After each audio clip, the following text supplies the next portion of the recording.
In January of 1909, the entire state of New Jersey lost its mind. Schools closed, factories shut down, people refused to leave their homes. Posses of armed men roamed the streets. A trolley driver in Haddon Heights refused to continue his route until police escorted him past a stretch of track where something had been seen the night before, all because of something that had been living in the Pine Barrens for nearly 200 years. This is the story of the Jersey Devil. The New Jersey Pine Barrens cover more than 1 million acres of southern New Jersey, a vast, ancient, largely uninhabited stretch of pine and scrub oak, cut through by dark cedar rivers that run the color of tea. From above, the Pine Barrens look like a green ocean stretching to the horizon, interrupted only by small towns that seem to exist at the edge of something older and wilder than anything around them.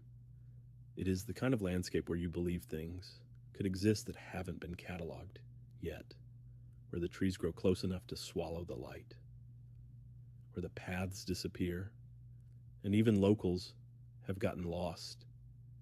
Something has lived in those trees for a very long time. The origin story of the Jersey Devil is remarkably specific. In 1735, a woman named Jane Leeds, known locally as Mother Leeds, lived in the Pines, near what is now Estelleville, New Jersey. She was pregnant with her 13th child. The story goes that she was exhausted, overwhelmed, possibly desperate, and she cursed the child she was carrying. Some accounts say she cried out that the devil himself could have this one. What was born that night, according to the legend, was not a child. It began as an infant, but transformed in the room where it was born, growing leathery wings, hooves where feet should be, a forked tail, a head somewhere between a horse and a goat, with horns. It screamed once. A sound that split the night, flew up the chimney, and disappeared into the Pine Barrens. And it has never left. For nearly 200 years after that night, reports of the Jersey Devil trickled in from the communities around the pines. Farmers missing livestock found in the morning, drained of blood, strange tracks in the snow that appeared from nowhere and ended nowhere. That sound, that terrible shrieking cry, heard in the dark between the trees. But nothing prepared New Jersey for January 1909. It began on the 16th. A man named Thack Cozzens in Woodbury reported seeing a winged creature flying low over the street, making a hissing sound. By the following morning, strange hoof prints had appeared in the snow across a wide swath of South Jersey. Tracks that crossed fields, appeared on rooftops, stopped in the middle of open spaces with nowhere to go. Not the tracks of a deer or a fox or any known animal. Cloven, yes, but arranged in a pattern suggesting upright bipedal movement, and with gaps, as if whatever made them took to the air between steps. By the 17th, the sightings were multiplying. In Bristol, Pennsylvania, just across the river, a police officer named James Sackville encountered the creature in the street. He drew his weapon and fired. The creature screamed, a sound witnesses said they would never forget, and flew away into the darkness. On the same night, a postmaster named E.W. Minister and his wife saw it fly past their window. They described a creature the size of a crane, but with a horse-like head and legs, small arms with paws and wings. It made a sound, they said, unlike anything they had ever heard. In Burlington, New Jersey, tracks appeared on rooftops, in yards, along the Delaware River. On the 18th, a farmer named Nelson Evans and his wife were awakened at 2 a.m. by a sound outside their home in Gloucester. They watched through the window for 10 minutes as something stood in their yard. They described it in detail. 3.5 feet tall, with the head of a collie dog, the face of a horse, the body of a dog but with short legs, wings like those of a bat, and a tail. It walked on 2 legs, turned, and looked directly at them, and then flew away, making a sound like a combination of a squawk and a whistle. At a trolley station in Haddon Heights, the driver brought his car to a full stop.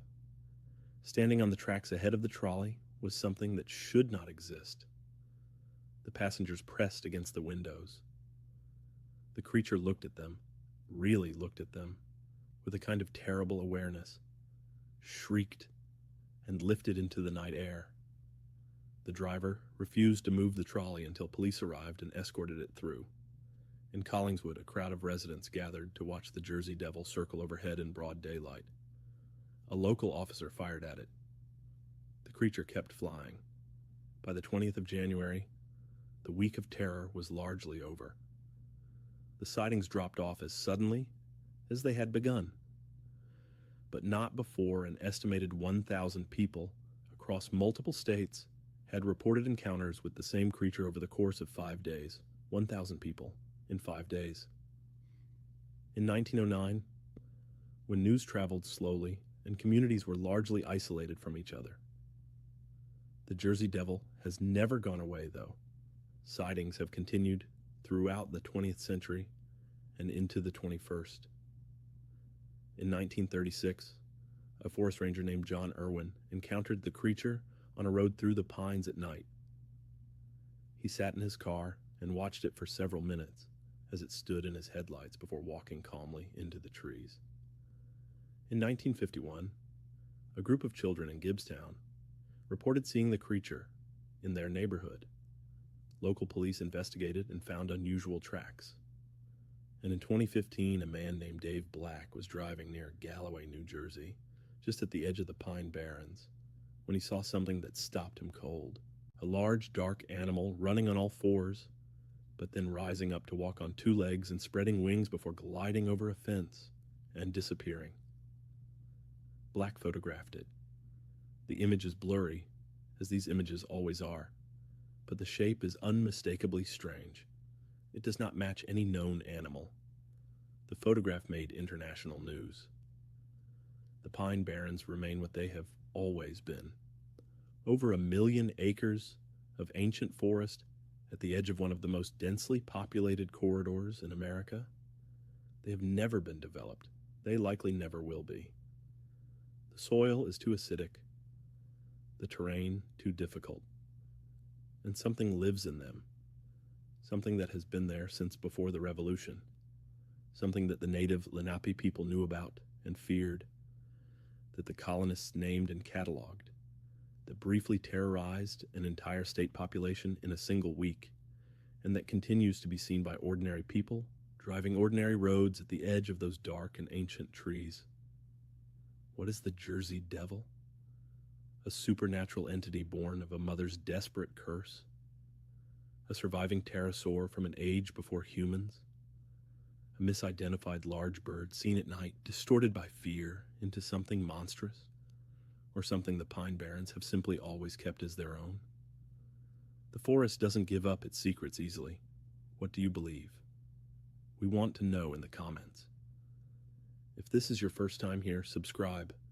We publish new cryptid stories every week, each one anchored to a real place, a real history, and real people who saw something they could not explain.